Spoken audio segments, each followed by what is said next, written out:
সালে 25 তারিখ আমি আমার বাসায় ছিলাম, আমার বোনের সাথেই ছিলাম, এবং আমার মনে আছে কি যে আমরা জাস্ট টিভিতে কিছু একটা দেখছিলাম। এমন এক সময় আমার মার একটা কল আসে, উনি ফোনটা পিক করেন এবং উনি ভেঙে পড়েন। মুহূর্তের মধ্যে টিভির পর্দা যখন চেঞ্জ হয়ে যে কোনো একটা নিউজ চ্যানেলে যায়, আমি দেখতে পারি আমার বাবা যে ইউনিফর্ম পরে গর্বিত, যে ইউনিফর্ম পরে আজকে বাসা থেকে উনি গিয়েছেন অ্যাওয়ার্ড নিতে, ওই ঠিক একই ইউনিফর্ম পরা কিছু লোক ছাদে অস্ত্র নিয়ে দাঁড়িয়ে আছে। ঠিক একই ইউনিফর্ম পরা কিছু লোক পিলখানার গেটে দাঁড়িয়ে কোনো একটা বক্তব্য দিচ্ছে। আমি মনে করেছি তখন 9 বছরে ছিলাম, তো কিছু একটা হবে, বাবা হয়তো ফেরত আসবেন। উনি আমাকে লিটল অ্যাঞ্জেল বলে ডাকতেন, হয়তো এই সেম নাম বলে ডাকবেন, ওনার অ্যাওয়ার্ডটা দেখাবেন এবং হাসি মুখে আমাদের দেখা হবে। কিন্তু যা ফেরত এসেছে was a decomposed body of my father, ungraved from a mass grave, shot 9 times. এটাই the last memory of my father. ঠিক এই মেমোরিটা ধরেই আমি বিগত 15 বছর ধরে আছি। বিগত 15 বছর have been nothing less of a struggle for me. আপনারা হয়তো বুঝতেই পারছেন যে বাবা হারা পরিস্থিতিতে এই দুনিয়ায় সার্ভাইভ করাটা বেশ কষ্টের, কিন্তু কি আর করার ছিল। এই যে 9 বছরে আমি আমার বাবাকে পেয়েছি, সেই 9 বছর আমার জীবনের সবচেয়ে বেশি আপন এবং প্রিয় কিছু মেমোরিজে ভরা। এই 9 বছরের এক্সপিরিয়েন্স নিয়ে আমি আজকে যেখানে আছি। বাসায় যখন ফিরতাম তখন দেখতাম মা কান্না করছে, ভেঙে পড়ছে। উনি আসলে ওনার জীবনসঙ্গীকে হারিয়েছেন। আসলে আপনারা অনেকেই এই 15 বছর ধরে আমাদেরকে জিজ্ঞাসা করেছেন কি পেয়েছে, কি না পেয়েছি, কোথায় আছি, কোথায় না আছি। আসলে রিয়ালিটিটা এরকম একদমই ছিল না।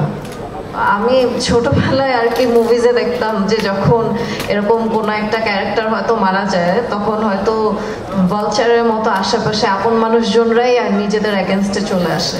এমন অনেক পরিস্থিতি হয়েছে যেখানে আসলে আমাদের কেউ ছিল না, এবং আমার মার একটা 9 বছরের শিশুর কাছেই কান্না করতে হয়েছে, কারণ তার আর কেউ ছিল না।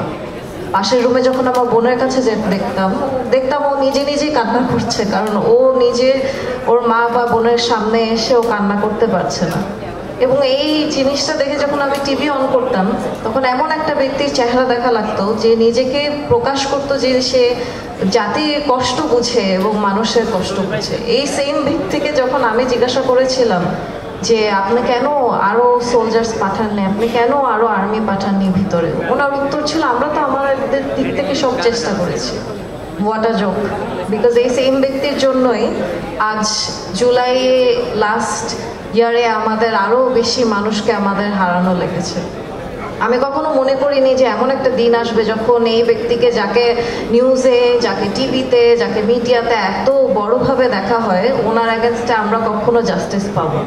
কিন্তু আমি অনেক গ্রেটফুল যে আজকের মতো আমরা একটা দিন দেখতে পাচ্ছি, কারণ আমাদের অনেক আপ্যায়ন একটা ইচ্ছা ছিল যে শহীদ সেনা দিবস আমরা দেখতে পারবো। And for that thank you to the chief adviser, and most importantly thank you to the students. regardless of whatever negative connotation that people may have যে জুলাই রেভলিউশনের জন্য দেশে কি হয়েছে না হয়েছে, প্লিজ মনে রাখবেন আপনাদের জন্যই আমার মতো একজন মানুষ আজকে এখানে দাঁড়াতে পেরেছি, এবং আপনাদের জন্যই আমরা জাস্টিসের এক স্টেপ ক্লোজার। Thank you.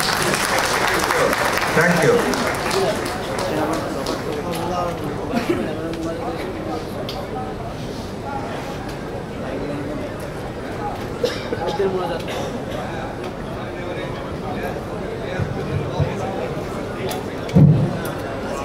সুধী মণ্ডলী, এখন স্মৃতিচারণ করবেন ফাবলিহা বুশরা প্রমি, শহীদ লেফটেন্যান্ট কর্নেল লুৎফর রহমানের কন্যা।